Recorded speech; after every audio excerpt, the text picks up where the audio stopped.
The following is a production of DallasCowboys.com and the Dallas Cowboys Football Club. How about them Cowboys? Yeah! Go Cowboys!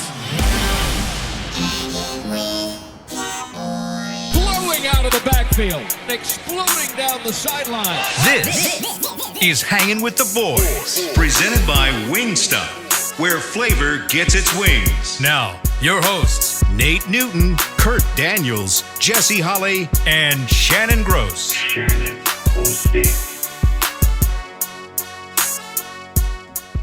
Hump day! Hump day! Hopefully. Bang, bang, bang, bang! There we go. Looking live at Tostitos Championship Plaza outside Ford Center at the Star, Frisco, Texas, where it is 48 degrees. It feels like 48. It's windy.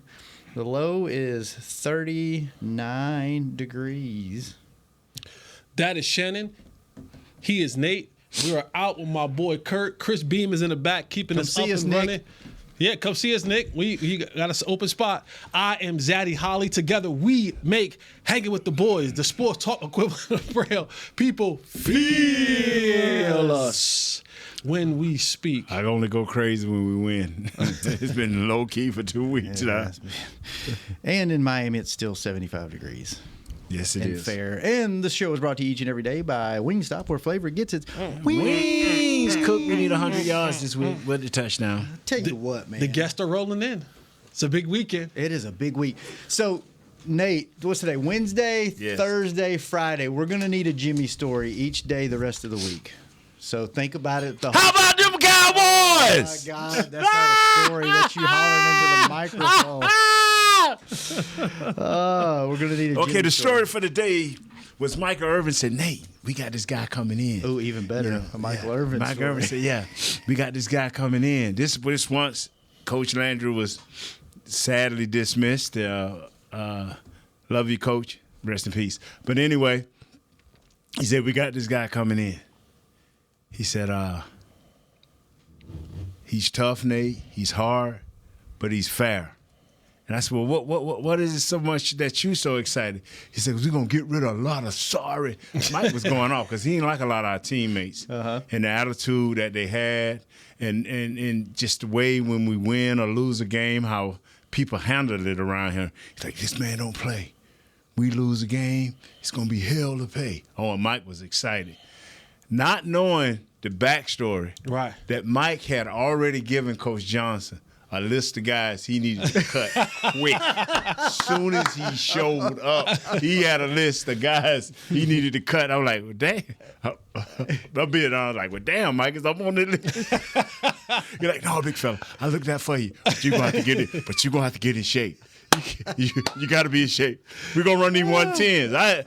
I remember running 110s in college. Mm-hmm. And I never passed the test in college. So I'm like, this dude finna bring a dude in here. He telling him I'm going to be all right. And they got to run 110s. 16 of them. In college, I thought it was 12. But in the pros, it's 16. So, hey, I'm just dreading this day. I'm dreading this day. And all I'm thinking about, I ain't heard a word Coach said. Hello, fellas, this is what I expect. All I could think of was these 16 110s. So I done got consumed by it, right? So here comes the day to run 16 110s. About 30 minutes before we get ready to run 16, I said, Coach Johnson, look at him. Come here. Can I talk to you? You've been thinking about this for a week? No, for months. This from the day he got here. And so I finally talked to Coach Johnson. I said, Coach, look at here. I said, man, look at me.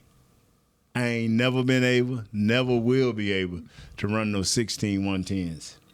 He looked at me. He said, Nate, tell you what, just don't stop running. Excuse me. He said, don't you stop running.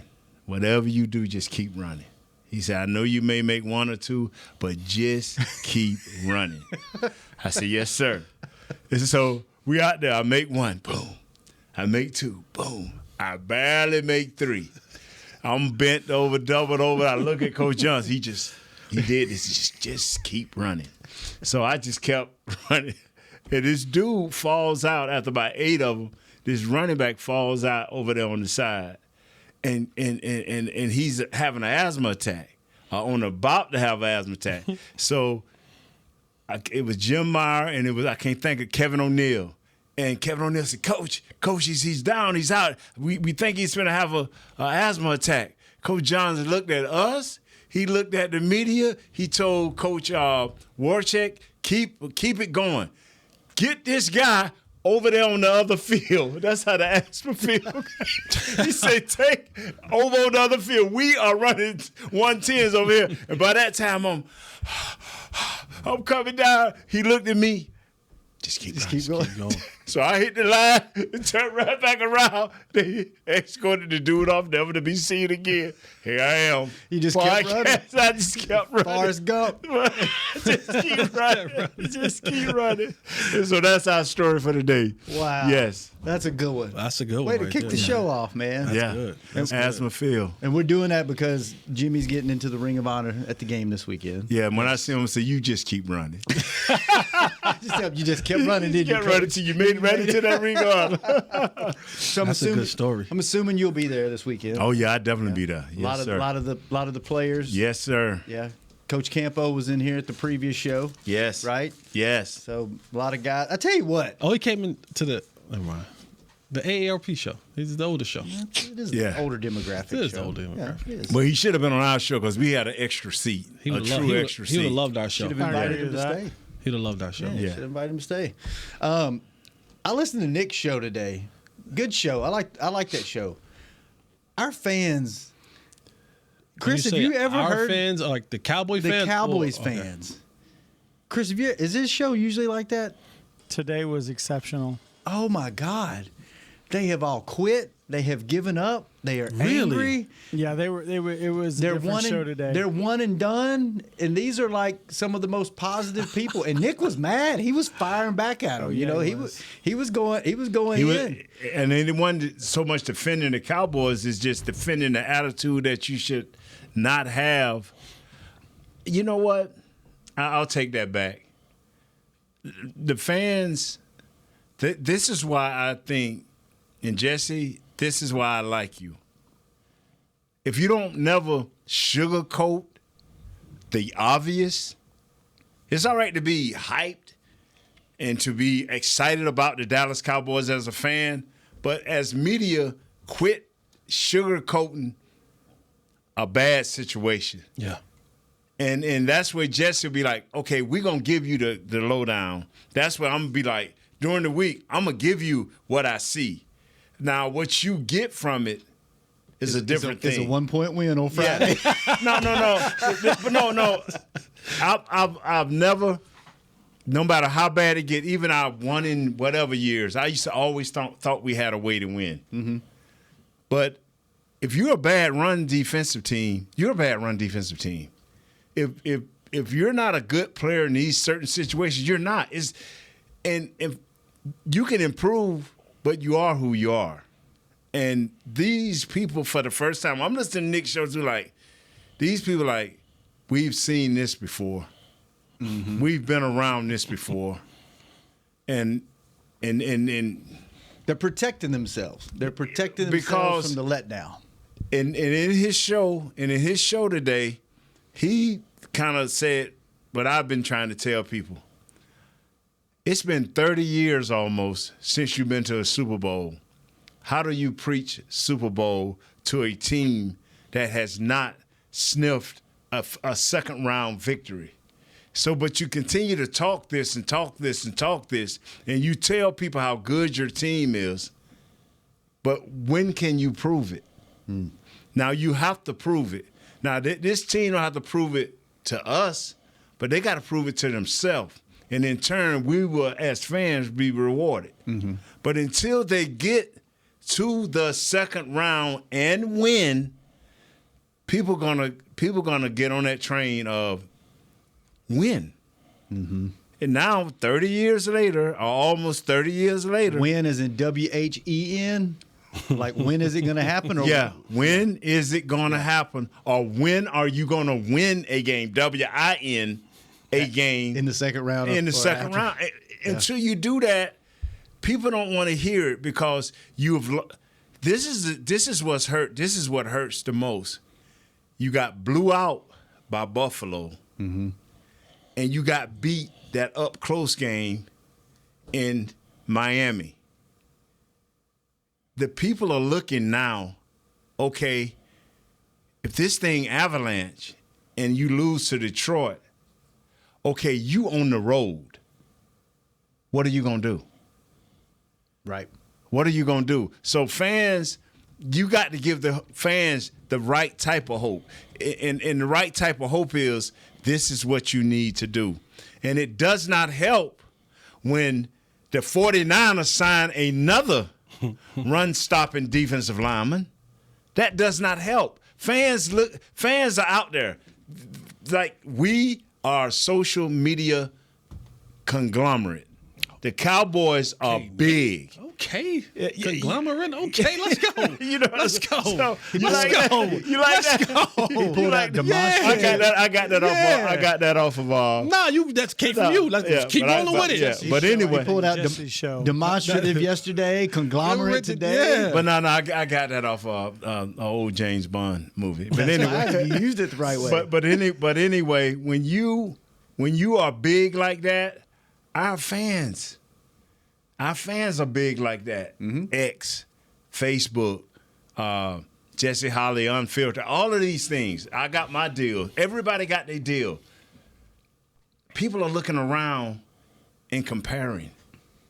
And you as a media person, I think me, Jesse, you, we have a responsibility. We all have a different way we talk our shows and all way we entertain. But you have a responsibility to, as a segment, you are right here with the Cowboys. You do not have to, how would I put that? You don't have to stretch nothing. You're right here with the players. You know how they think.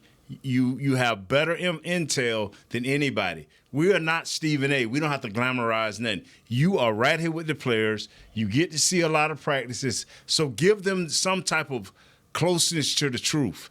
That's the advantage I think we have. We, as players, we don't have to glamorize anything. And you don't have to guess. Yeah, we don't have to. Yeah, You go have a conversation and you know. Thank you. So don't get up here and say, well, I think the Cowboys going to do this. You know. Now, you know. I will say this. Right. I think we do have to guess today what the hell's going on with the roster moves. No, we don't. Then tell us. Tell me. I know what they did, but why?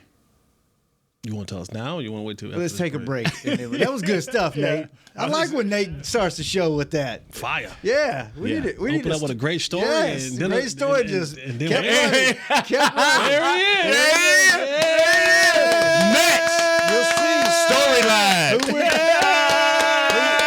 we're clapping about when we. Fall is here, and that means football is back, bringing all the delicious game day foods with it. As you prep for all the big games, tailgates, and watch parties, let Yo Quiero be your one-stop destination for all things home gating. Yo Quiero's fresh, flavorful, ready-to-serve guacamole, made with real Hass avocados, will score taste bud touchdowns as you cheer on the Cowboys. Yo Quiero's wide range of mouth-watering and versatile products can be found in your local grocery store's produce or deli section. Grab some today. Star Sports Tours is the only official fan travel partner of the Dallas Cowboys, offering exclusive game weekend travel packages with pre-game sideline access and photo ops with current players, cheerleaders, and Cowboy legends. You want to stay at a team hotel, attend the best tailgate party in Texas, tour the Star, and talk X's and O's with me, Everson Walls? With Star Sports Tours, you can. Visit cowboystravel.com to book your travel package today. SeatGeek has your back no matter what kind of Cowboys fan you are. So whether you're a diehard fan or a don't really care fan, a we got 'em next time fan or we'll never win again fan, a here for the tailgate fan or a first one through the gates fan, SeatGeek not only makes buying and selling tickets easier than ever before, they made just about everything else easier too. So whether you're a here every week fan or haven't been here in years fan, SeatGeek has you covered. Download the SeatGeek app today. SeatGeek, your ticket to great Dallas Cowboys seats. How's Wingstop sound? Crispy, juicy, classic wings. Made to order, cooked to perfection. And sauced and tossed in those 11 soul-satisfying flavors. Paired with hand-cut seasoned fries, house-made honey mustard, blue cheese, or signature Wingstop ranch. And of course, spicy Cajun fried corn. I think you've heard enough. Get your flavor delivered at wingstop.com.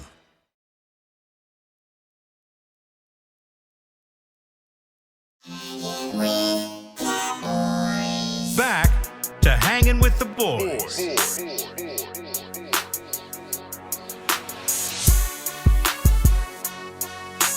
Welcome back to the second segment of Hanging with the Boys, brought to you each and every day by blockchain.com. Thank you, blockchain.com. And we have a special guest. I'm like the fifth member of the show. I mean, You actually are. When Kurt decides to play hooky, I'm in. You are. You're in. You just got to get. Who texted you today?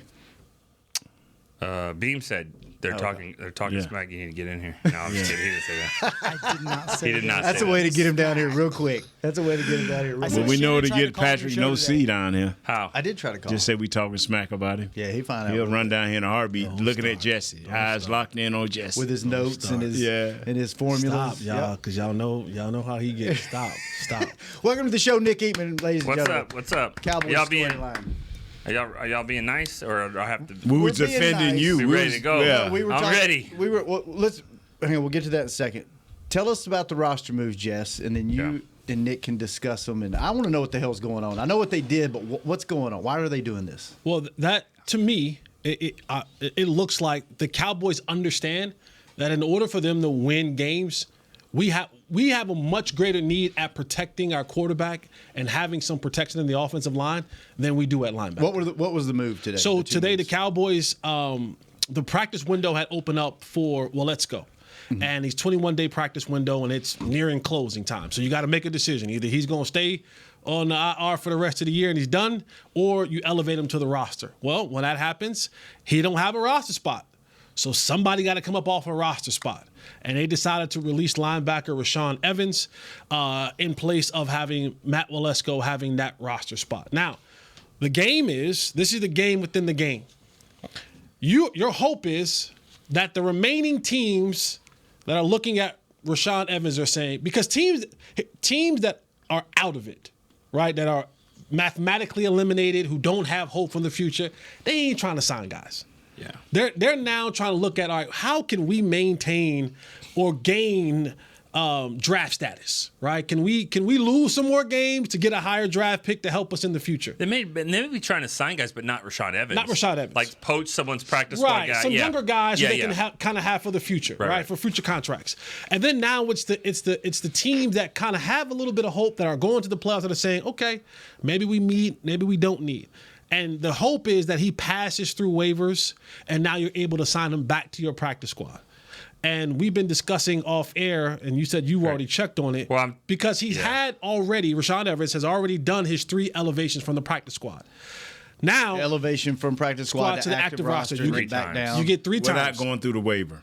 Without going through the waiver. So now we're trying to figure out, is there a level of, does the elevations reset? After he gets cut. After he gets cut, clears waivers, and he comes back. I asked this question about, I forgot which player it was that they did it 3 times to, and it was told no, he does not reset, because you could just do that all day long. Because the advantage is that you don't like who's the running Malik Davis. Like, you bring Malik Davis up. A lot of people said, why not just make Deuce Vaughn active if he's on your team? But he doesn't count, because you got to have so many inactive players. Right. So it makes sense to bring the practice squad guy up, because you have an elevation. That's part of the rules. But I don't think you can just keep cutting a player, resetting him, and then start it over again. I mean, that would be manipulating the rules. I don't think you can do that. I did ask. I forgot which player it was. And when you look at it honestly, like they haven't really used Rashaan Evans, right? Like, whether you believe he should be used or he hasn't been used. He's here for depth, and this is the one position that you don't have much depth. But they probably believe, hey, if push comes to shove, we'll sign another guy off the street, and he's giving us the same productivity that Rashaan Evans has given us. Hell, Rolando McClain's out there. I'm just saying. Okay. So I got the answer here. Okay, let's go. No, he does not have any more elevations until the playoffs. All right, I did the same thing. Okay. So that makes a little bit more sense of why you would do that and why you could possibly bring him back is to reset it and that's maybe why they cut him. You know, I mean, now he was on the team. I guess they needed. Well, let's go. I don't know. But that also speaks to the same tone of okay, you bringing in Matt Waletzko, who is an offensive tackle. Yeah. Yes. What does that tell you about your confidence in Tyron's back, right? Well, I mean, I don't know. I'm not the offensive lineman here, but if Waletzko has to come in and play, I mean, for Tyron, I mean, you're probably already in trouble, right? Right. Is he better than Awesome? Idaga. Awesome. I think if Aiden Hutchinson lines up on the outside, though, I would go with the technique of blocking him. Like, instead of like, hey, you're the best rusher, we're not going to block you and see what you can do. Yeah. You know, this isn't. I mean, I don't know what was going on with that. Which, by the way, we haven't gotten into the defense of the Detroit Lions and the Cowboys offense. I'm not as big on Aiden Hutchins as others are. I think he's a decent player, but I'm not like when you play against like he Aiden Hutchins, one of those Michigan guys. Aiden Hutchins, he doesn't put fear in my heart like the other pass rushers. Like he did last year. Last year he was off the map. Yeah, I think that was kind of just him. And being, now he has film. It's film, and people have figured him out a little bit. But he's still an all-day pressure guy. He's an energy guy. Yeah, he's an energy and effort guy. They have a lot of those defensively. Should they block him? Oh yeah, they should block him. They should block. Yeah. Well, so I'm not over that yet. What happened there? Should block me if I'm out there. But see, what you got to me. understand I'll trip. is Coach Vic confused our tackles, where he put a guy in that gap between the guard and center, and he would fake him in and out of there. And at the last moment, he was timed to snap perfect, but he would be 5 yards back. If he's 5 yards back, you stay on your guy. Yeah. Your running back still got a chance, or your quarterback still got a chance to read the hot. Now, if he's in the line on the snap, then you got to come down as a tackle and squeeze that, you know. Yeah. And now your quarterback still has to say hot with your receiver, or the back can do the best he can. But you can't be in limbo where you miss both guys and this big old guy running free because your back don't know what to do now. And your quarterback like, oh, my God, what's happening? Yeah. So you messed it up. Another blueprint for Coach Fangio. Is it Vic? Yeah, Vic Fangio. Yeah. Fangio. So can Dan Quinn do that move where he gets Parsons free? What we have to do. No, people Ali looks at people from the offensive line. They go, "Oh, there's number 11. We're gonna block him. Block him. We'll take our chances with the rest of the guys, but we know number 11. We're gonna put a hand on him. At least try. The answer is simply this: if you want to free big fella, if you want to free number 11, you got to get a 5-man rush. Remember the Super Bowl and Aaron Donald? They was like, "Where's Aaron Donald?" Oh, in the first half they was turning protection to him, just double, triple teaming. But in the third and fourth quarter, they said, "You know what? We just going a 5-man line. We gonna cover every guy on the offensive line. Let's see what you do with our big stud." At some point, they have to have a 5-man rush. You're already single high. You're already playing man-to-man. Put an extra lineman up there and let's see what you can do. And I think the corners are good enough to do that, or Yeah. like hold for a little bit. Yes. And that's what it comes down to, right? Yeah. Why wouldn't you do that? Because it seems like You can't do it every snap, but you can do it enough to free him up. Why couldn't you do it every snap? I mean, what they just hot route you or what? Well, the thing about it, first and 10, second and 5, you may want to run. Yeah. And we ain't. I mean, we you have can't had the stop one that game anyway, right? we've had the one game where we did well last week, but you get some games where we haven't done well versus that this look. team can run, man. Because that's the one thing that when you start talking about 5-man rushes, right? That's basically you're saying you're 5 for my 5. Right. That's right. Right? And then now that then lends that if one of these guys don't get home and that running back gets through, dun, dun, dun, Right. you know what I'm saying? Like, because You there don't are think times Clark will get him? Clark might be getting blocked. he might run in the back of somebody else, and you know what I'm saying? Like, so that's the thing. It's like when you start adding that 5th man to the count, because all offensive linemen going to do when you see. Okay, let's kind of go to this thing. Let's kind of walk the fans through this. before that gets to the here we go, he comes to the line of scrimmage and he says, 55's the mic. Yes. Right? And what does that mean? I'm going. If you just give me. I'm sorry. No, We're gonna get there. Jerry Madeline He's just is being a asking. fan. He's just being a fan. Don't. We gonna get It's there. okay. You a fan. I'm trying to learn. Yeah. Dak comes and he goes, 55's the mic. 4 down linemen.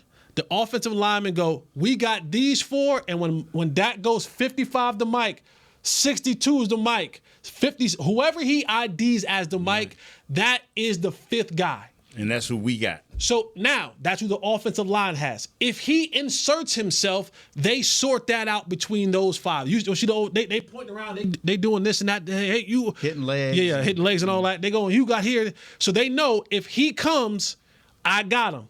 If he doesn't come, now you'll see that. Wow. Shannon, you're the worst. Yeah, You're man. the worst. Golly, I'm just glad flowing. you I didn't know. pause. Man, I'm just. If he doesn't insert himself into the line of scrimmage, now it's when you see that offensive lineman go and look for work, right? He'll go and hit somebody else. He'll go find some other work.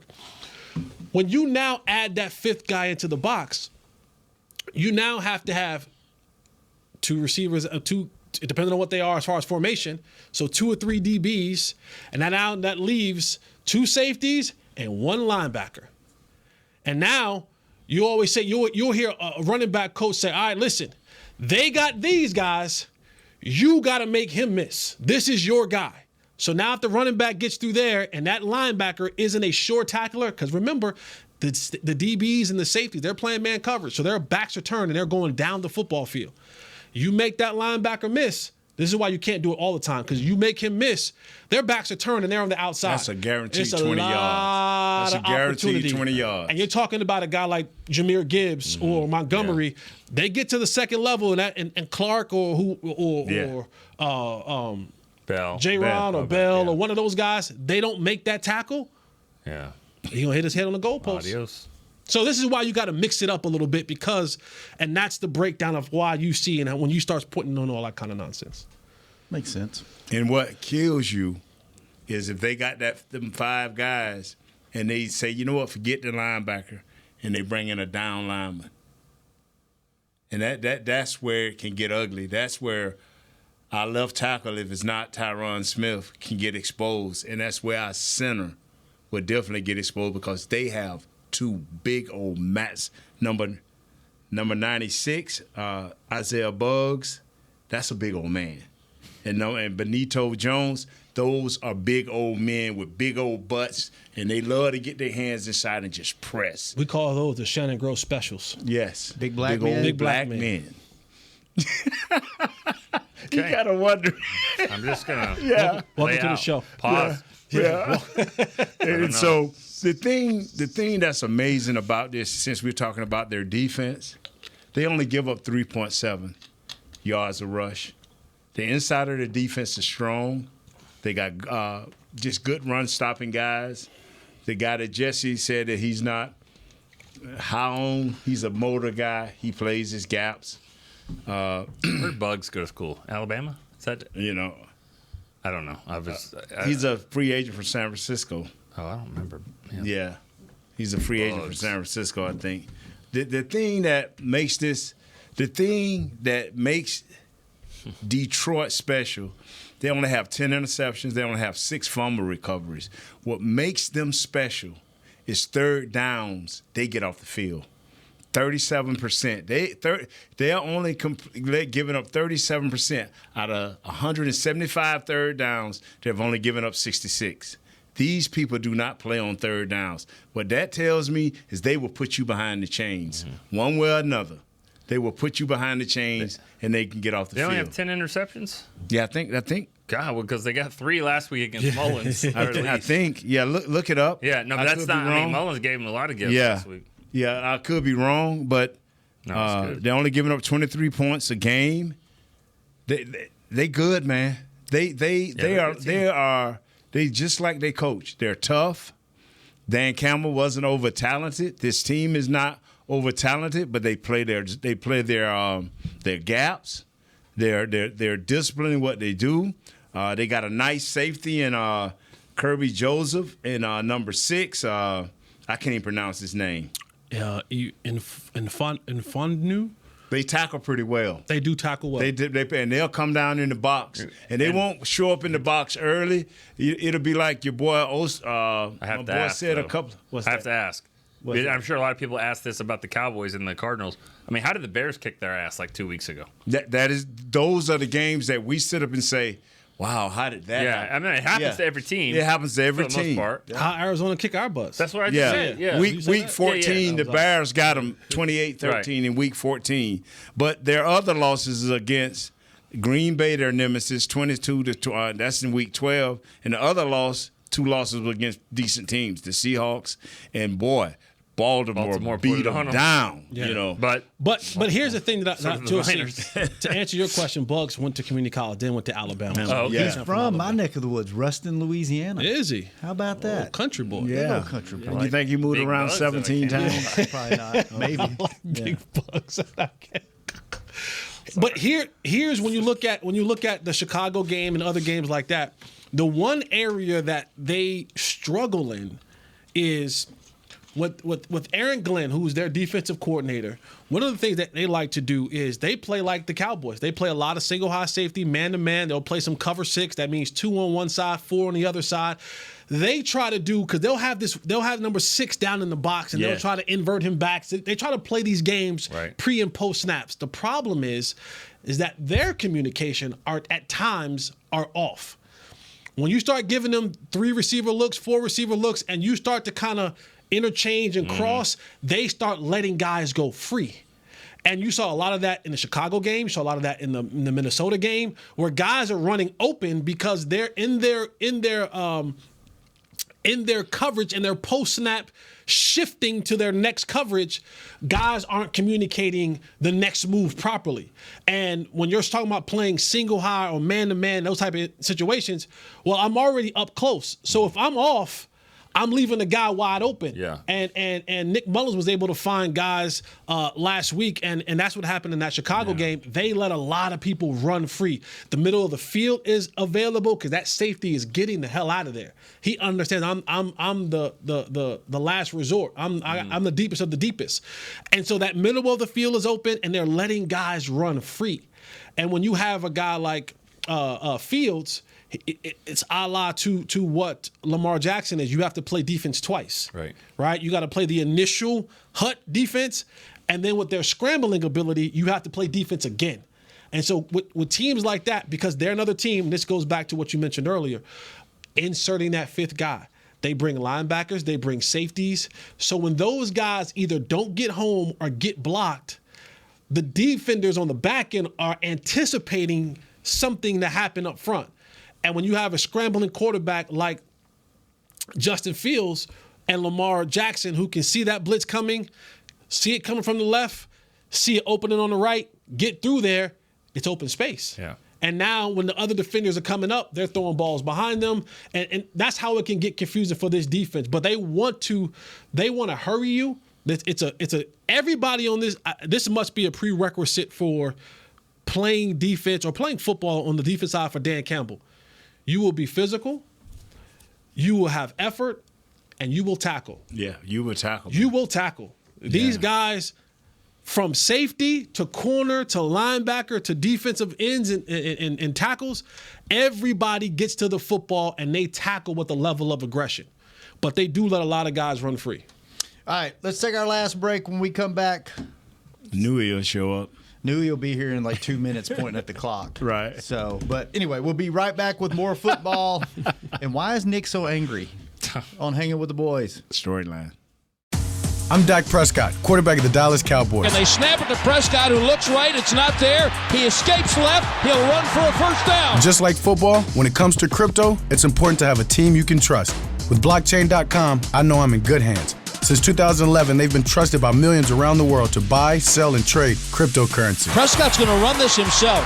Run it up the middle, and he scores. Whether you're new to crypto or an active trader, they've got you covered. What are you waiting for? Get started at blockchain.com. How's Wingstop sound? Crispy, juicy, classic wings. Made to order, cooked to perfection. And sauced and tossed in those 11 soul-satisfying flavors. Paired with hand-cut seasoned fries, house-made honey mustard, blue cheese, or signature Wingstop ranch. And of course, spicy Cajun fried corn. I think you've heard enough. Get your flavor delivered at wingstop.com. SeatGeek has your back no matter what kind of Cowboys fan you are. So whether you're a diehard fan or a don't really care fan, a we got 'em next time fan or we'll never win again fan, a here for the tailgate fan or a first one through the gates fan, SeatGeek not only makes buying and selling tickets easier than ever before, they made just about everything else easier too. So whether you're a here every week fan or haven't been here in years fan, SeatGeek has you covered. Download the SeatGeek app today. SeatGeek, your ticket to great Dallas Cowboys seats. James Wright here, your 2022 Dallas Cowboys Fan of the Year. You know how much I love my Cowboys, and I am thrilled to be talking to you about the 2023 Fan of the Year award presented by Captain Morgan. We're looking for the ultimate Cowboys fan to spice up the game. That means you eat, sleep, and breathe the Dallas Cowboys. If that's you, or if you know someone like me, then go to DallasCowboys.com/fan of the year, and you could win tickets to Super Bowl 58 and so much more. Enter today.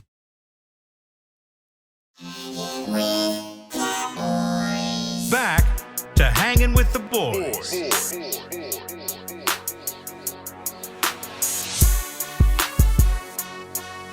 Welcome back to the third and final segment of Hanging with the Boys, brought to you each and every day by Jigsaw, the official dating partner of the Dallas Cowboys.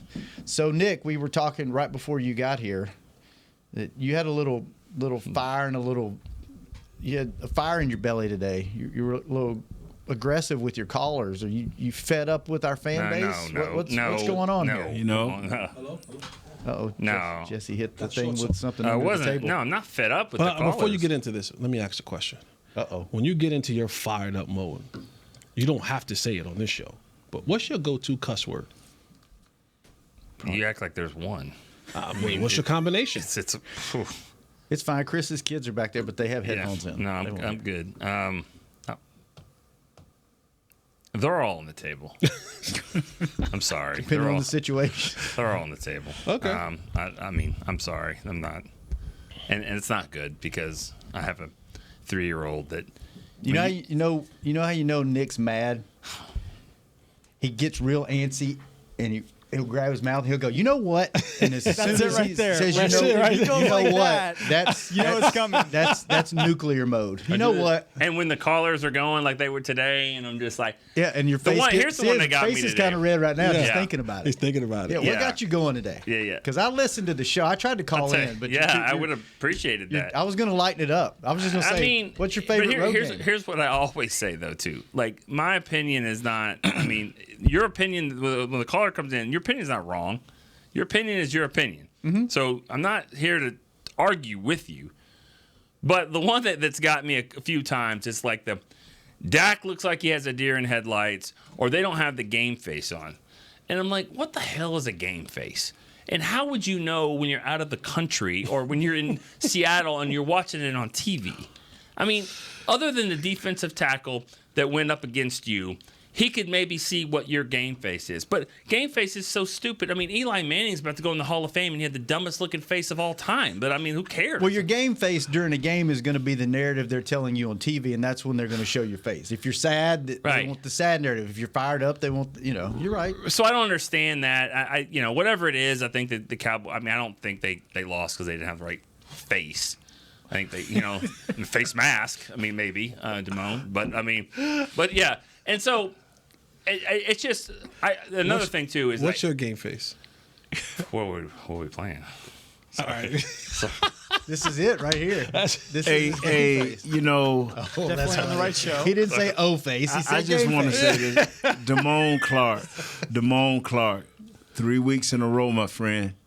Your name has not come up in great things. Change the narrative. Right. Please. Him and 54. Yeah, their names are not coming up in the right ways. Change the narrative, At some point in time, we have to start just believing what's out there. Yeah. Right? Like we can make up all these different things, but at some point in time, you got to just go, well, that's who he is. That's who they are. Like you got to just start believing that at some point in time. And I don't know if I have a great confidence. I mean, I said I don't have great confidence they're going to go to the Super Bowl. I've never seen that. And I've been here a long time. This is my 25th season. I've never seen that happen.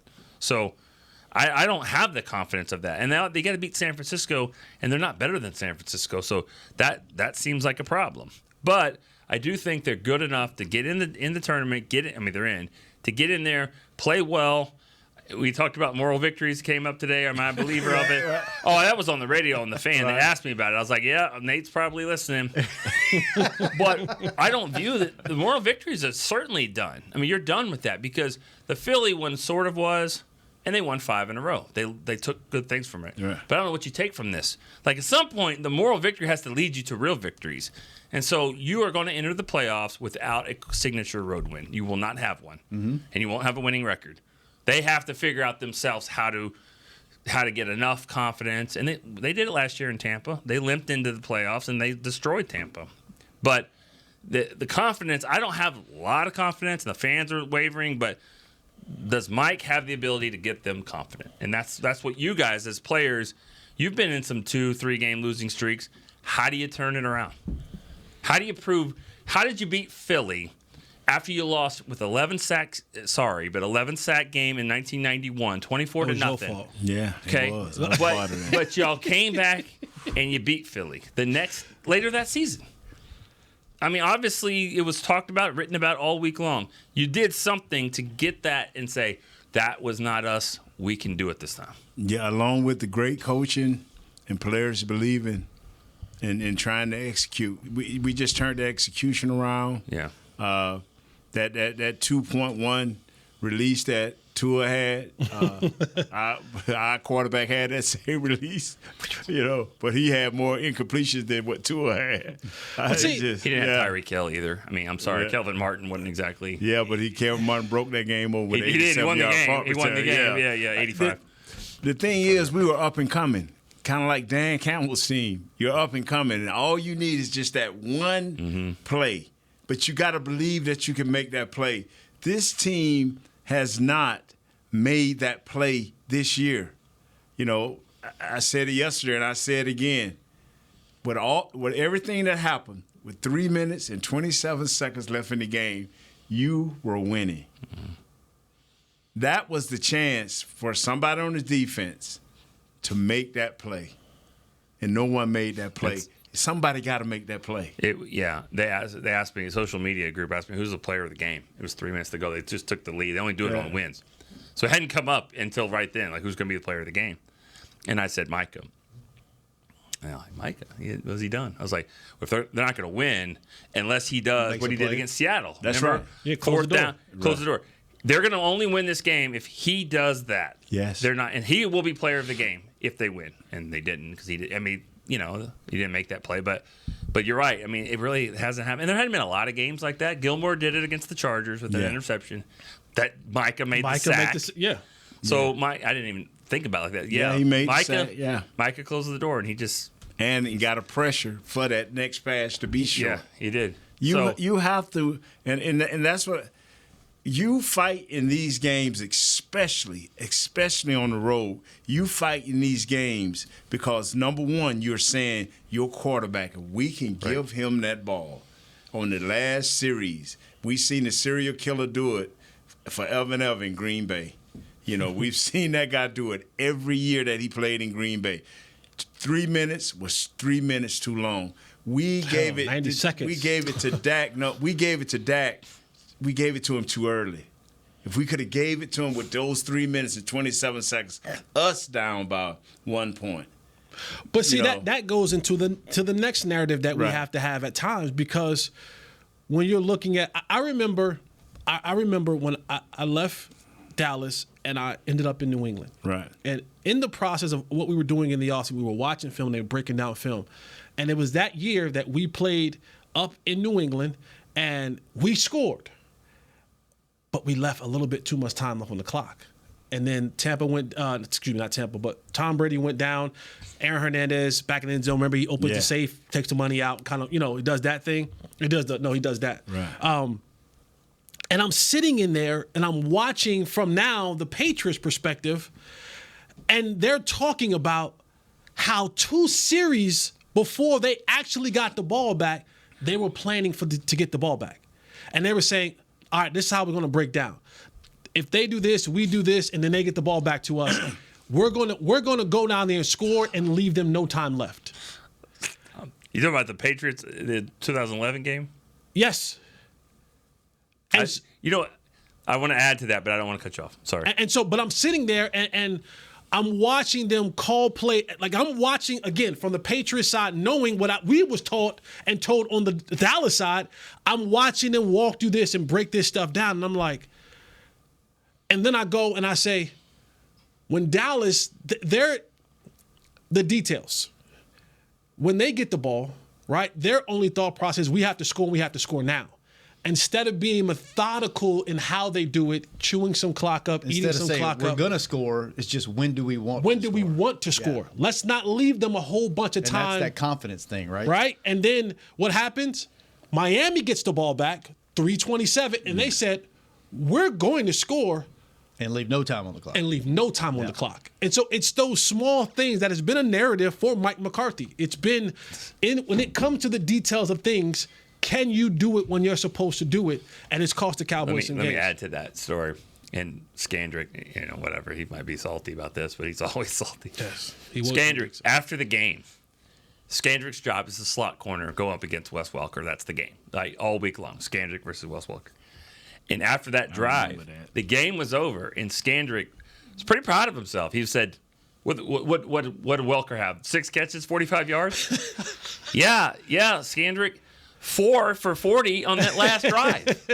Hey, you had him at 2 for 10 or whatever, and on that last drive that you said they were plotting the whole game, Welker for 9, Welker for 12, Welker for 11, So it's like, it's like Steph Curry said, only missed 4 shots. Yeah, they're all in overtime. Yeah.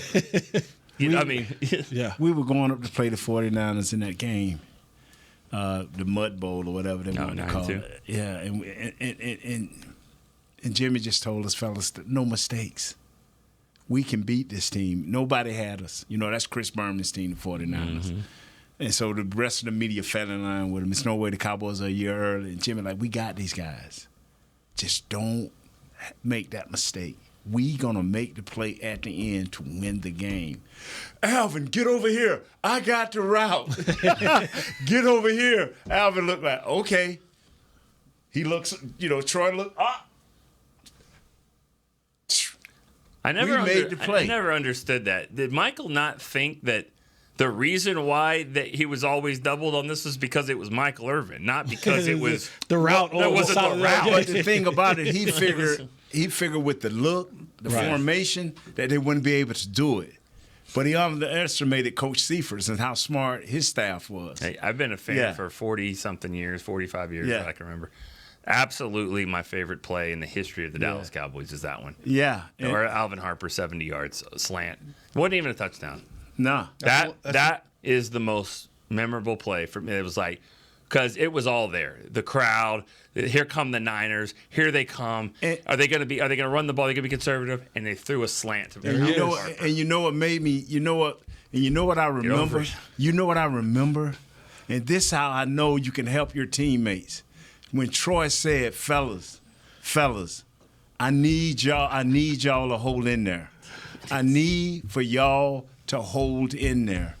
You can talk to your teammates when you have a Sam Williams or you can talk to the guys. Yeah, see, the one thing, and then we'll get out of here on this, the one thing that I or will we? When Barry Church shows up on time and early, he expects the show before him just to stop and everybody leave. It's 10 minutes. He can wait. He's usually. You just said 3 minutes was an eternity for two to go down the field. They can do that and come back 3 times. But it's when you talk about your teams, and you talk about today's level of football and football players, there is a level of accountability that. When you talk about Michael Irvin and Emmitt Smith and Troy Aikman, that I don't know that it's held to the same level of standards here. And it's not just the Cowboys. I'm speaking around the league. Around the league, just the way players have changed, right? Like there is more of a, it's about me and what I want to do and how I want to get off than it is about what can I do. What can I do for the we of I know what I can do for the we of the group, and there's being a level of sacrifice. And I think you guys kind of understood that, right? You talked about it earlier in this. Michael Irvin came in and said, "Hey, coach, here go a list of guys that should no longer be on this football team." Right? And Jimmy said, okay. And got rid of him. And Jimmy never said, but what's his cap number? Right. Didn't care. Right. Now it's That like, helps. oh, yeah, get out of here. And that's part of the dynamic that I think a lot of times are missing, where the whole of the team, it can be brought down by a guy or two guys who are like, I'm gonna do my own thing, I'm gonna do it this way, and I ain't really giving up what I need to give up for the betterment of the group. And I think that's gonna ultimately be the demise of the Cowboys this year. Good stuff, fellas. Jesse, thank you. Nate, thanks. Nick, you always have a seat at the table when there's an open chair. And if you want to stand, we can pull out the extra mic. Chris, thanks for What about keeping us just on the horse air. collar and Kurt and put him to the ground? There you go. Do it. No, I can't let you do that. That's my that's his my guy, That's too. my boy. I'm kidding. It's my Jazz, guy. thanks for keeping Chris company. What's my man's name? The fan. Josh. Josh. Storyline. I actually forgot what his name is Storyline. His name is Newey, Storyline. Barry, sorry y'all had to wait today. We actually went over for one. Come on We in, actually Newey. have a Come on in, complaint Barry. today. We got one of the bosses in here. Well, I'm not worried about it. I'm Yeah, not we'll worried about see it. y'all I'm just talking tomorrow, about- same time, same place. Cowboys defense, Detroit's offense. We out. Just say bye. This has been a production of DallasCowboys.com and the Dallas Cowboys Football Club. How about this, Cowboys?